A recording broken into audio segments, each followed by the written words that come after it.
1:23, hablamos de la polémica que no ha permitido realizar la próxima semana un acto de instalación de una placa en honor a las víctimas del Holocausto del Palacio de Justicia en el Palacio Liébano de Bogotá, en la sede de la alcaldía de la capital del país.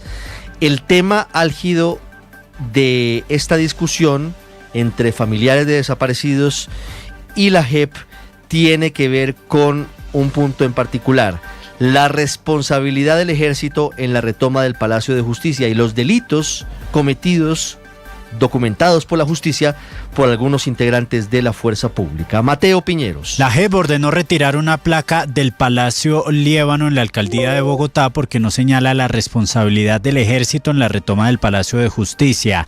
Desde hace meses esa jurisdicción, junto a las víctimas, viene construyendo el texto de la nueva placa que dirá que Colombia vivió una brutal ruptura del orden constitucional cuando el M-19 asaltó el Palacio de Justicia. Sin embargo, también dirá que el ejército realizó una retoma con exceso de fuerza y violencia, causando la destrucción del palacio y dejando como resultado casi una centena de muertos.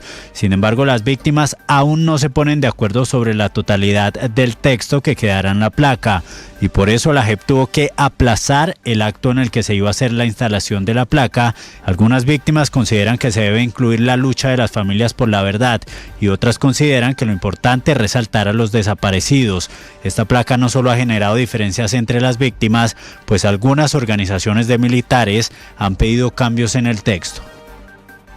1:25, en plena campaña por el sí en la consulta popular en la que insiste el gobierno del presidente Gustavo Petro, el Ministerio de Minas y Energía modificó su manual de contratación para poder vincular a cargos directivos a publicistas y artistas visuales. ¿Cómo es la historia, Marcela Peña?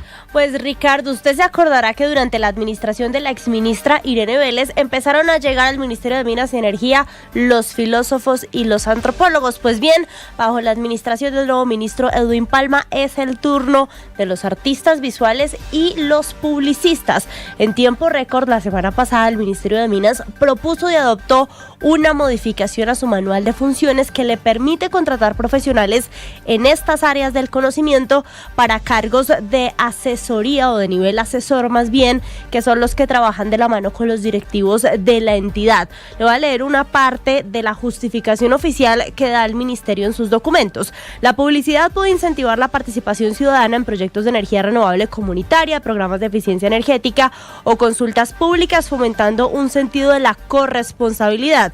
Mientras que de las artes visuales, dice el gobierno, pueden contribuir a documentar y representar los impactos históricos de los modelos extractivistas, visibilizando las luchas de las comunidades afectadas. Hablan explícitamente de la necesidad de hacer instalaciones, murales, exposiciones itinerantes, obras públicas y medios digitales, algo que definitivamente le viene bien al gobierno, que está en modo campaña por el sí a la consulta popular. 1:27, cambiamos de tema, Marcela, gracias, y hablamos de la imputación de cargos contra quien fuera la mano derecha del presidente Gustavo Petro, Carlos Ramón González, exdirector del DAPRE, por el escándalo de corrupción en la unidad de gestión de riesgo.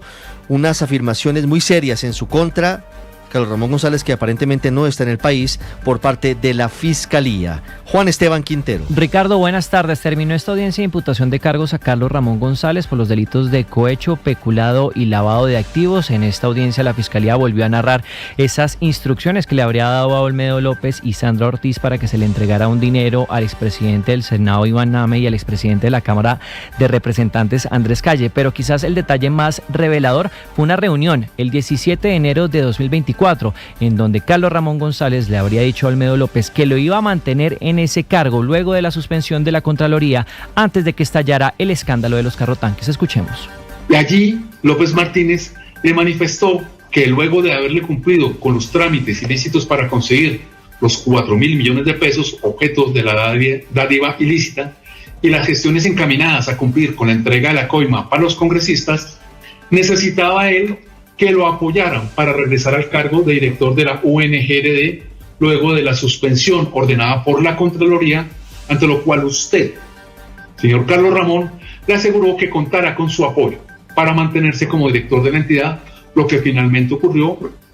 Esto fue lo que dijo Carlos Ramón González una vez la Fiscalía terminó de leer la imputación.